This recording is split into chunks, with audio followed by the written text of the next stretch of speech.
과 인사 나누겠습니다. 사랑합니다. 축복합니다. 반갑습니다.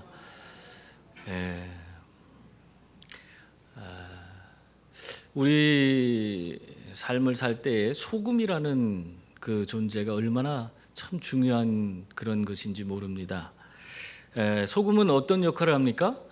소금은 음식의 맛을 내기도 하고 또 음식이 썩지 않도록 방부제 역할도 하고 또 동물이나 또 우리 사람들도 마찬가지죠. 이 소금을 먹지 않으면은 죽을 수밖에 없어요. 그래서 이 소금은 참 중요한 것입니다. 근데 이 소금이라는 것이요, 그거를 어떻게 성분이 구성되어 있는가를 살펴보니까 이 소금은요 독으로 구성되어 있더라는 거예요. 소금은 뭘로 구성됐냐면 염소와 소듐이라는 것으로 구성됐는데 이걸 따로따로 먹으면, 사람이 이것을 따로따로 먹으면 어떻게 될까요? 염소를 많이 먹어도 죽고요, 소듐을 많이 먹어도 죽습니다. 독이기 때문에 그래요.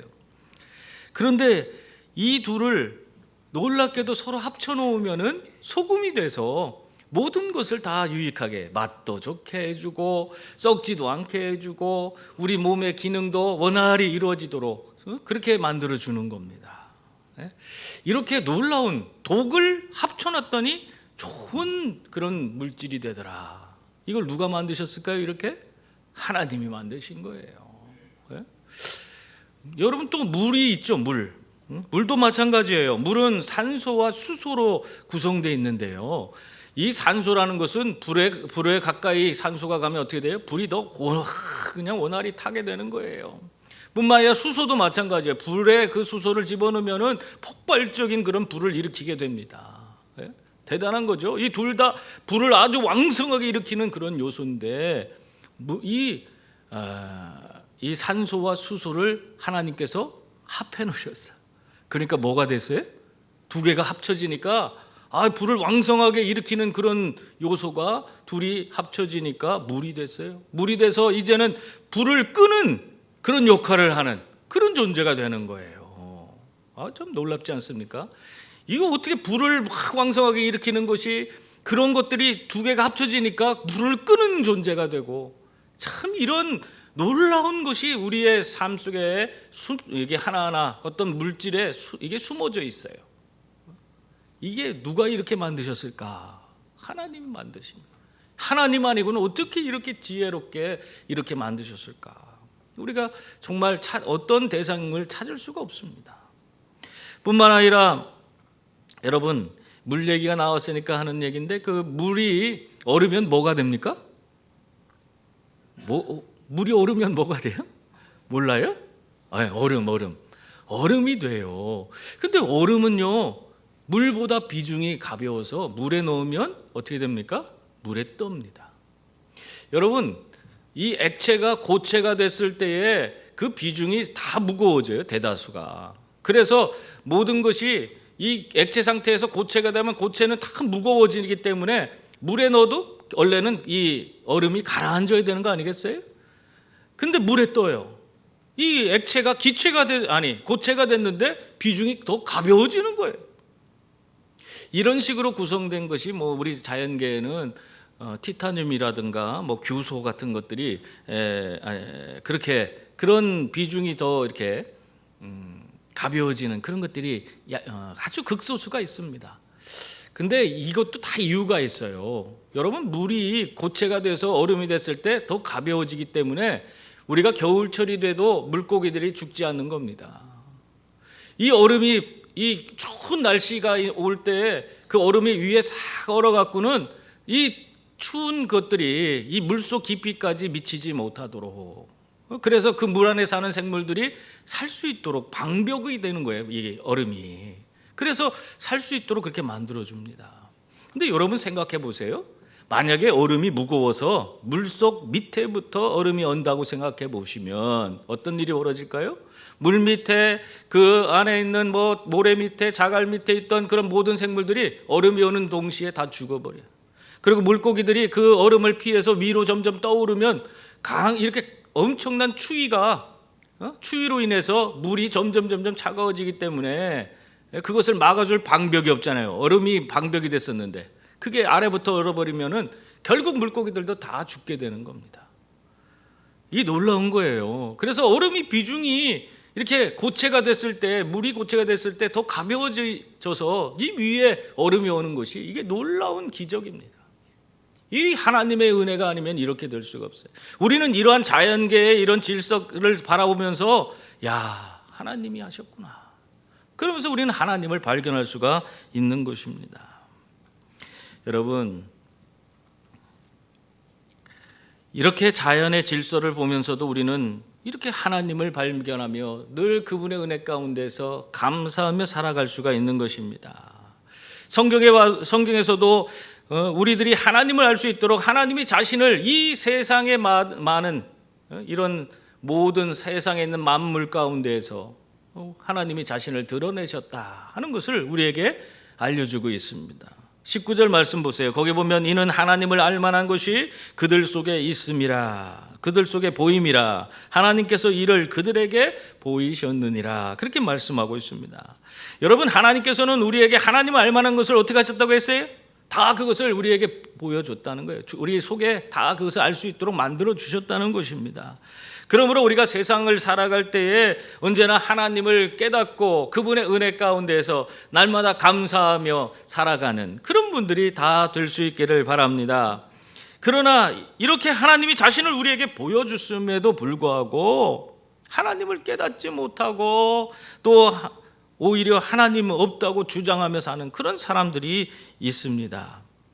그런 사람들에 대해서도 오늘 말씀하고 있는데, 그 사람들에 대해서 18절 말씀해 보면 이 사람들을 뭐라고 하고 있어요? 한마디로 불의로 진리를 막는 사람이다.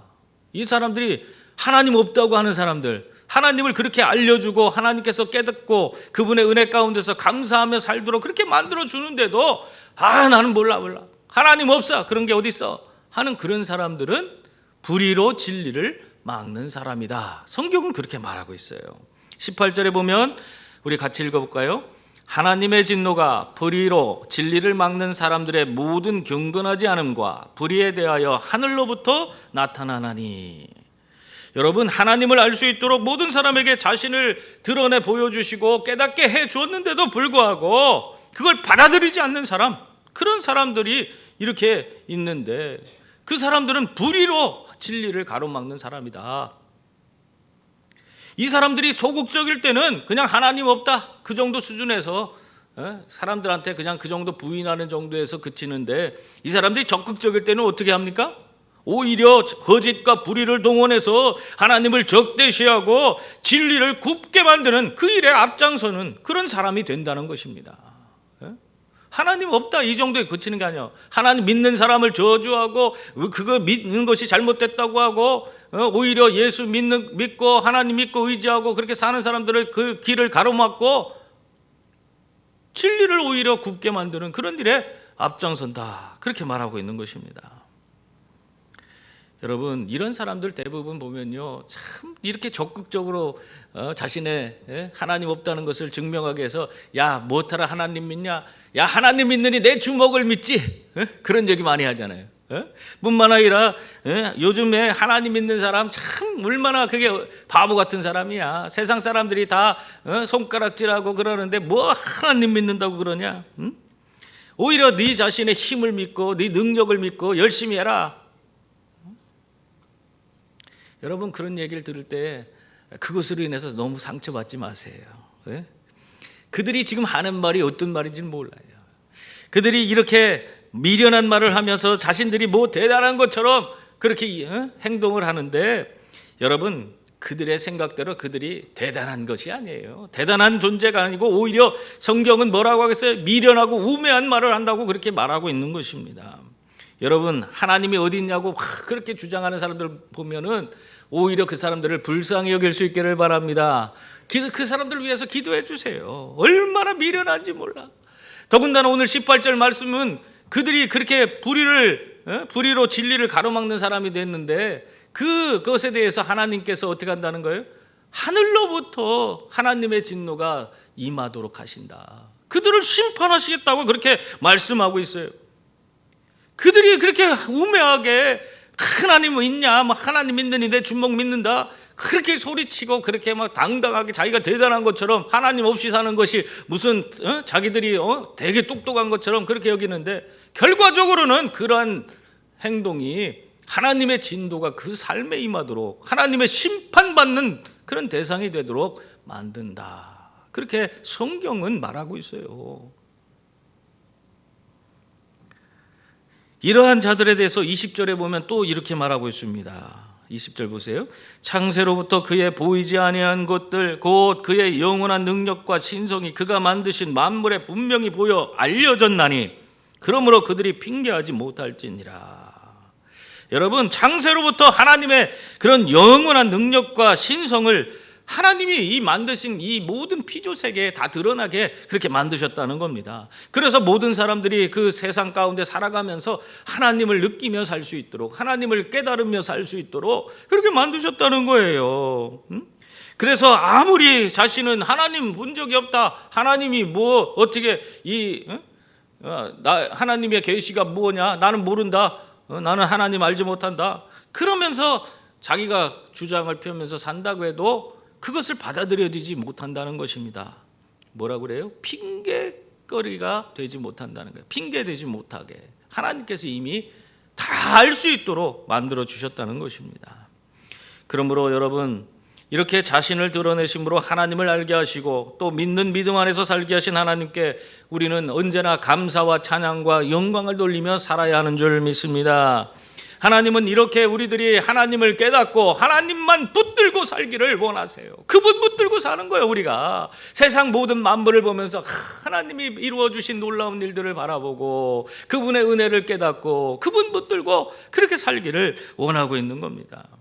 근데 우리가 그런 것을 깨닫지 못하고 우리가 하나님 붙들고 살지 못하면 어떻게 됩니까?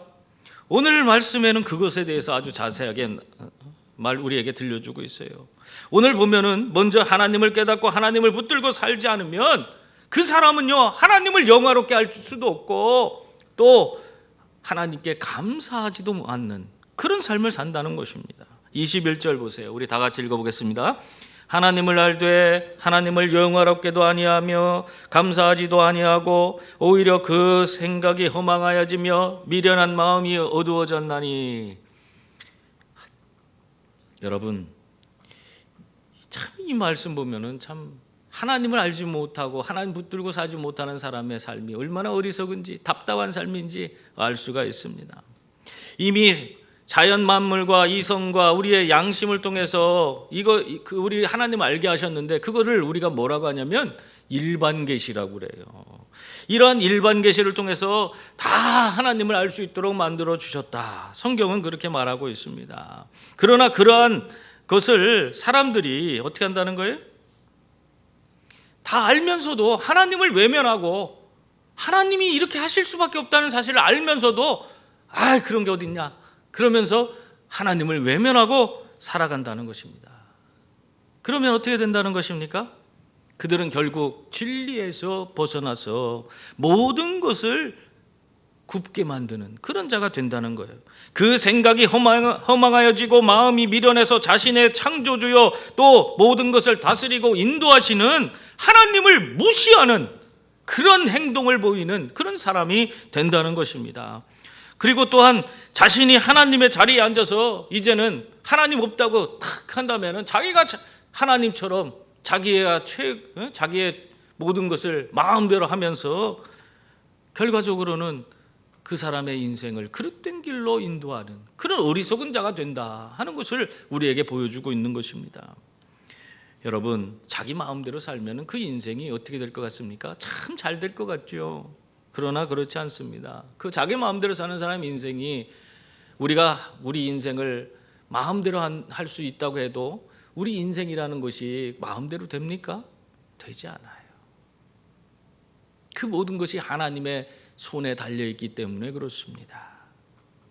여러분, 그러나 자기가 자기 인생의 주인에서 마음대로 사는 사람은 오직 생각이 뭐냐? 내가 어떻게 하면 사람들에게 인정받고 사람들에게 우러름을 받고 내가 이 땅에서 이 권세를 누리고 살아갈 거냐?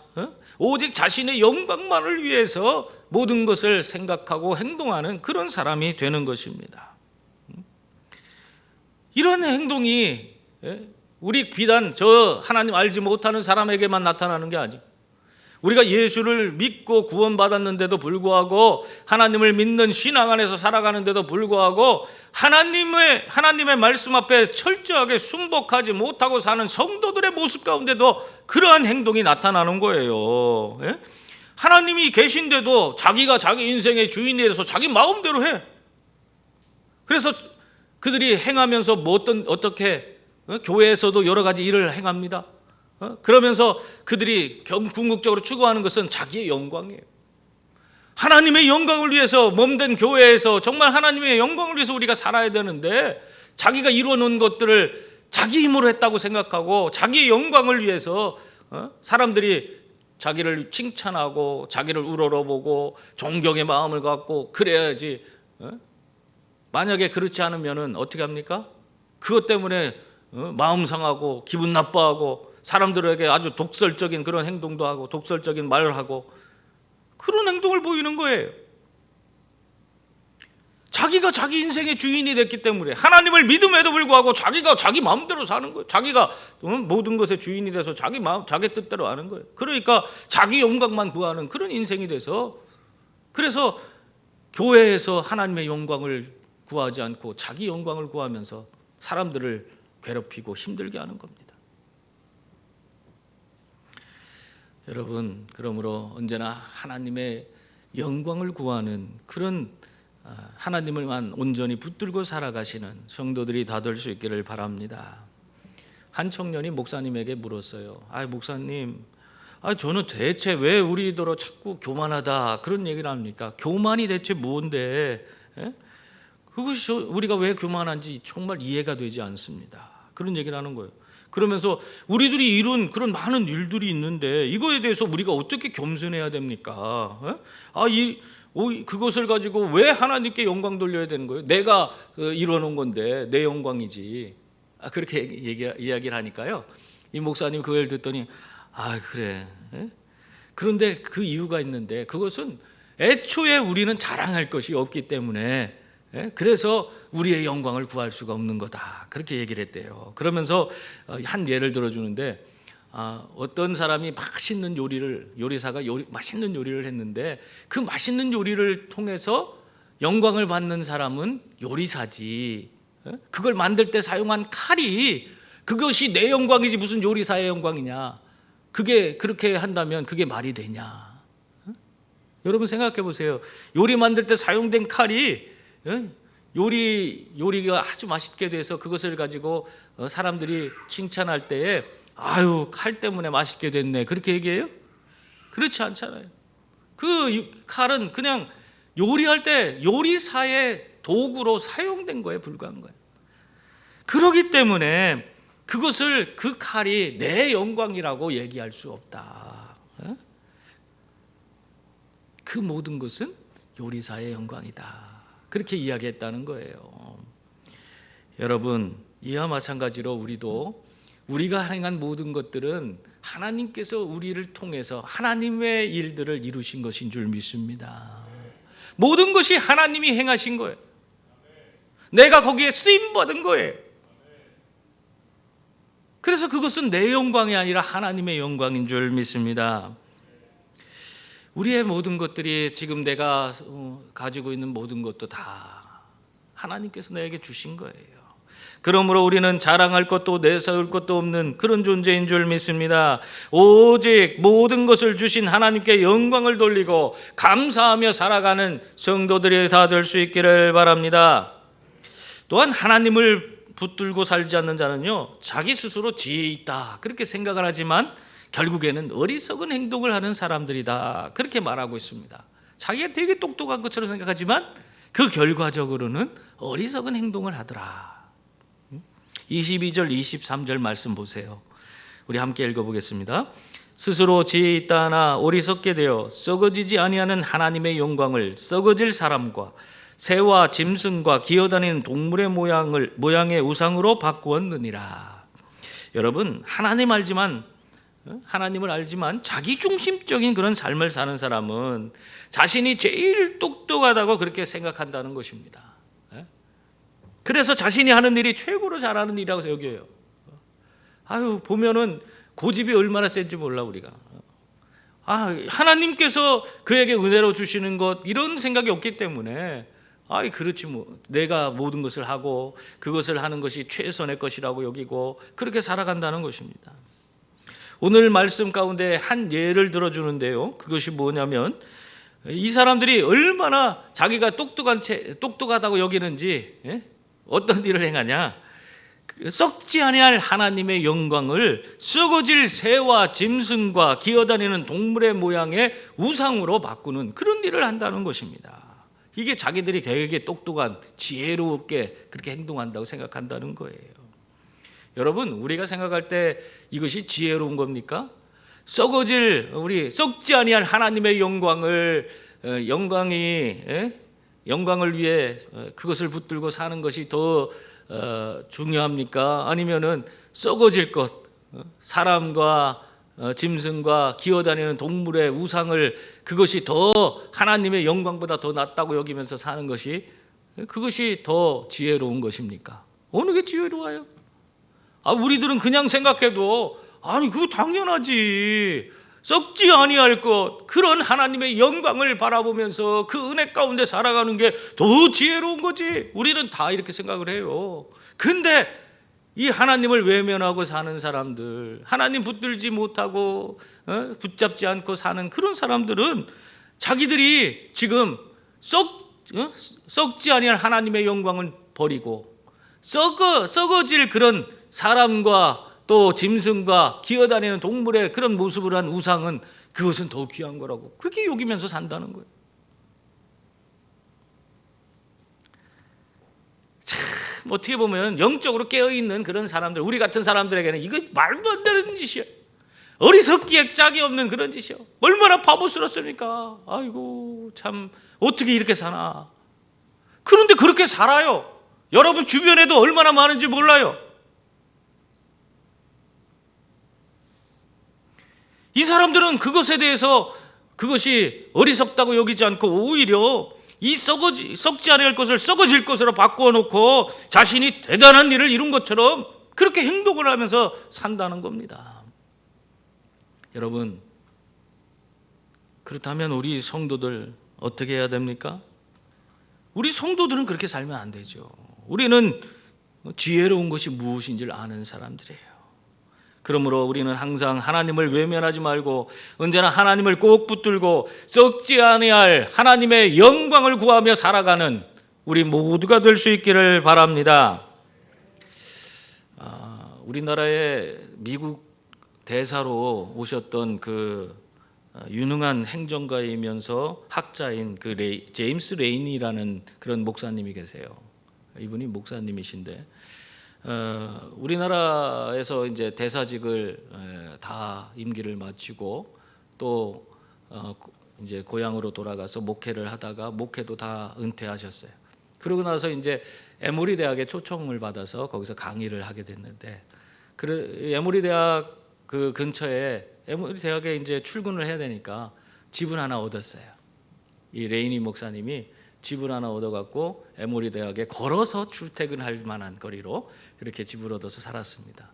근데 어느 날 그 길을 걷고 있는데 보니까 그 옆에 한 집에 한 노인이 사는 것을 발견했어요.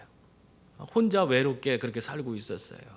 그래서 내가 저분에게 가서 말동무라도 해드려야겠다 생각하고 오가면서 늘 인사 나누고 그리고 어느 날은 또 찾아가서 차도 같이 나누고 이야기 동무가 되어드리고 또 집에 일이 있으면은 그분은 또 나이가 많기 때문에 자기가 좀 뭐 해드려야겠다 생각하고 또 앞에 마당에 잔디가 너무 길면은 잔디도 깎아드리고 그러면서 같이 친하게 그렇게 지냈어요. 근데 그 어느 날 그분이 보이지 않는 거예요. 그래서 몇 주가 지나도 보이질 않는데 웬일인가 그렇게 걱정하고 있을 때 그 자녀들이 찾아러 왔어요. 이 레이니 목사님에게 찾아와서는 아버지가 돌아가셨다고 하면서 아버지가 유산을 남겼는데 레이니 목사님에게도 남겼다고 그러면서 유언장을 읽어줬대요. 거기에 이렇게 쓰여 있었다고 합니다. 2년 동안 함께 나의 말벗이 되어 주었던 레인이 정말 고마워요. 그 선물로 나는 당신에게 25억 달러의 유산과 코카콜라 주식의 5%를 남기고 먼저 떠납니다. 이렇게 기록되어 있었답니다. 여러분, 어마어마한 돈이에요. 더군다나 코카콜라의 주식 5%, 그거는 진짜 우리가 상상할 수 없는 그런 금액입니다. 여러분, 우리나라 삼성이나 이런 데 그 대주주가 한 5% 정도의 그 지분을 가지고 그거 운영합니다. 그렇게 많지 않아요. 이 지금 코카콜라의 지분 5%를 이 레이니 목사님에게 남긴 거예요. 이 알고 보니까 이 레이니 목사님이 그렇게 가까이 가서 말동무도 대주고 그 집 잔디도 깎아주고 했던 그분이 그 코카콜라 회사의 회장이었던 아서 캔들러라고 하는 사람이었어요. 근데 혼자 은연에 그렇게 외롭게 살고 있었던 겁니다. 이 레이니 목사님은 그저 외로운 노인을 하나님의 사랑으로 그냥 섬긴 것뿐이었는데 엄청난 유산을 이렇게 받게 된 것입니다. 여러분, 이러한 엄청난 유산이 여러분에게 주어졌다면 여러분은 뭘 하고 싶습니까? 저도 이런 일이 나에게도 있으면 뭘 할까? 뭐 하고 싶은 게 너무 많아. 이것도 하고 싶고 저것도 하고 싶고 뭐 할 게 많아요, 그죠?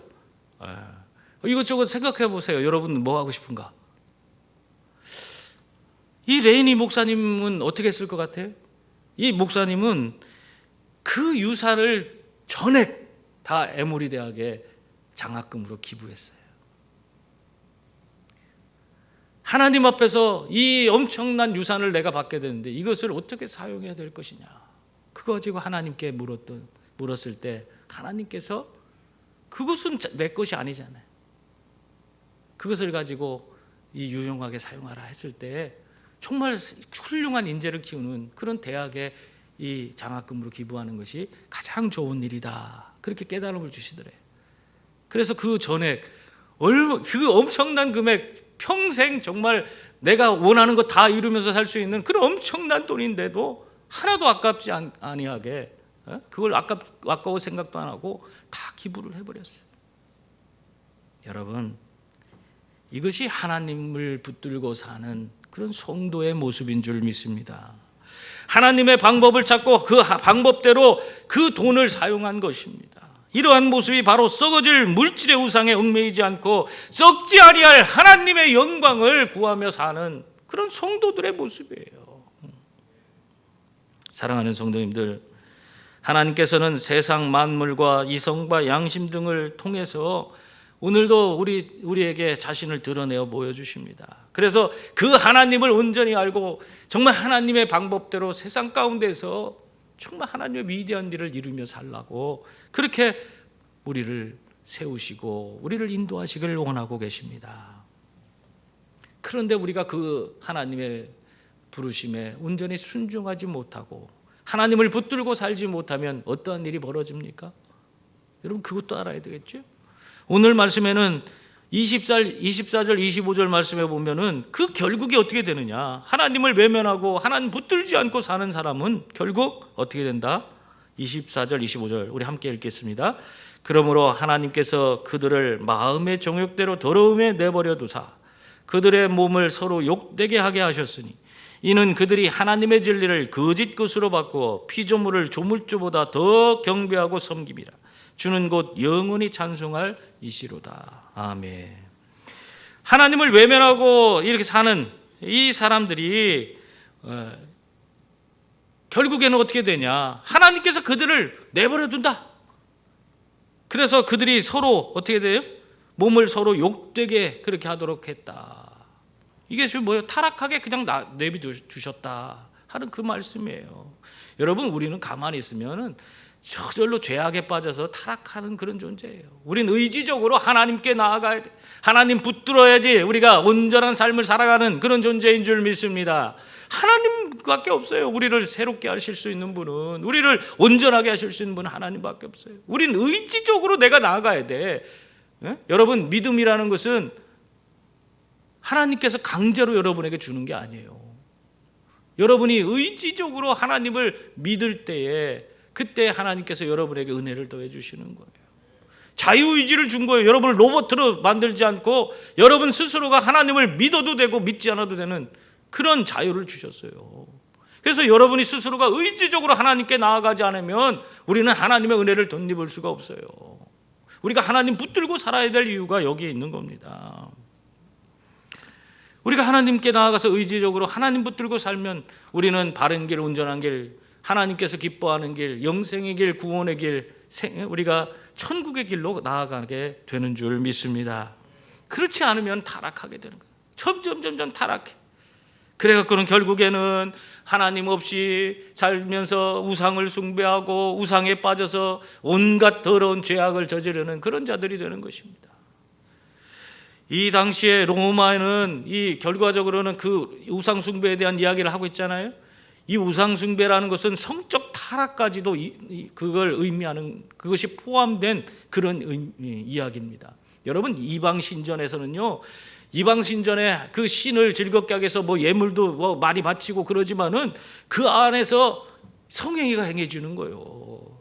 공식적으로 그 성전 안에 성창들이 있고 거기다가 동성애는 남창들도 있어서 동성애도 하고 그런 일들이, 온갖 더러운 죄악들이 그 이방의 우상 신전에서 벌어지는 거예요. 그것을 그 사회가 당연한 것처럼 받아들이는 거예요. 여러분, 그런 사회에 여러분이 살고 있다고 생각해 보세요. 온갖 죄악과 그런 온갖 더러운 일들이 행해지는데 그것이 죄라고도 얘기도 못해. 죄를 죄로 얘기할 수 없는 그런 사회. 그렇게 점점 타락해서 결국에는 그들에게 영원한 하나님의 심판이 임하는 그런 것이 될 수밖에 없다. 여러분, 우리가 이렇게 하나님 붙들고 살지 않는 삶의 결과가 이렇습니다. 얼마나 무서운 일이에요. 죄를 죄로 여기지 않는 그런 사회, 그런 사회에 살다가 결국 다 타락하고 멸망받아 지옥불에 던져지는 그런 인생이 되는 것입니다. 우리 사회에서도 이런 일들이 벌어지고 있어요. 지금 성평등이라는 미명하에 우리가 그것을 입법화하려고 하는 그런 시도가 지금 벌어지고 있지 않습니까? 여러분, 성평등은 평등이란 말이 들어가니까 대단히 좋은 것처럼 얘기하죠. 성평등은 양성평등하고 다른 겁니다. 성평등은 뭡니까? 양성평등이라는 것은 남자와 여자, 이 두 가지 성이 우리에게 존재하는데 이 성관계, 남성과 여성이 동등하다, 평등해야 된다, 그걸 얘기하는 거예요. 그런데 이 성평등이라는 것은 이런 남자와 여자의 평등 얘기가 아니에요. 거기에서 또 다른 성이 있다는 거예요. 또 다른 그런 존재, 레즈비언이나 게이들을 인정하고 존중해 줘야 된다는 겁니다. 다시 말하면 남자와 남자, 여자와 여자가 결혼할 수 있도록 또 해줘야 된다는 거예요. 하나님이 만드신 모든 이 창조 질서를 깨부수는 그런 일들을 그것이 당연하고 입법화해서 그것이 존중받아야 되는 것으로 그렇게 만들어야 된다, 그걸 주장하고 있는 것입니다. 여러분, 거기에서만 그치는 게 아니에요. 그러한 이 성평등이 입법화되게 되면 결과적으로는 어떤 일까지 벌어져요? 여러분들이 그것에 대해서 부정적인 이야기를 하는 순간 잡혀가는 거예요. 거기에 대한 그 성평등, 말하자면 부정적인 이야기를 통해서 그러한 사람들에 대해서 무시를 했기 때문에 거기에 대해서 응당, 죄에 대한 대가를, 죄가 돼서 대가를 지불해야 된다는 겁니다. 교회에서 성경에 있는 이 내용들도 바꿔야 된다는 거예요. 이 안에 있는 그런 내용이 있으면 다 이 안에 그런 온갖 더러운 죄악들에 대한 이야기 있잖아요. 그런 내용들, 그것이 죄악이라고 얘기하면 안 되는 거예요. 이런 문제가 생겨나게 되는 것입니다. 그래서 지금 우리나라가 지금 시끌시끌해요. 교회 뭐 전체가 모여서 뭐 집회를 한다, 뭐 난리도 아니에요. 저한테도 계속해서 문자가 오고 그러는데, 여러분, 우리 성도들이 바로 깨달아야 됩니다. 이런 사실을 바로 알아야 돼요. 이러한 일이 바로 하나님의 진리를 거짓 것으로 바꾸는 그런 행동을 하는 거예요. 하나님을 붙들지 않고 자기중심적인 그런 상태에서 온갖 죄악들을 저지르면서 진리를 거짓 것으로 바꾸는 그런 짓을 행하고 있는 것입니다. 결국 정욕을 위해 모든 것을 이렇게 모든 죄악을 저지르고 있는 것입니다. 여러분, 이러한 자들에게 결국 남겨진 것이 무엇입니까? 심판이요. 지옥불이 그들에게 남겨져 있는 것입니다. 그래서 하나님은 오늘 말씀을 통해 하나님을 외면하고 사는 자들처럼 살지 말고 어떻게 하라고 우리에게 말씀하고 있습니까? 우리가 경배하고 섬겨야 될 분이신 오직 예수님을 붙들고 살라, 그렇게 말씀하고 있는 것입니다. 그래야지 우리가 진리 가운데서 하나님을 기쁘시게 하는 삶, 진정한 승리의 삶을 살아갈 수 있게 되는 줄 믿습니다. 그러므로 사랑하는 성도님들, 언제나 하나님을 붙들고 하나님의 진리 가운데서 살아가는 분들이 다 되시기 바랍니다. 그래서 하나님을 영화롭게 하고 넘치는 은혜 가운데서 항상 하나님께 감사하며 영광 돌리며 살아가는 귀한 분들이 다 되시기 바랍니다. 그리고 하나님 주시는 지혜로 바른 생각과 지혜로운 마음을 가지고 하나님의 위대한 일에 동참하시는 저와 여러분이 다 될 수 있기를 주님의 이름으로 축원합니다. 기도하겠습니다.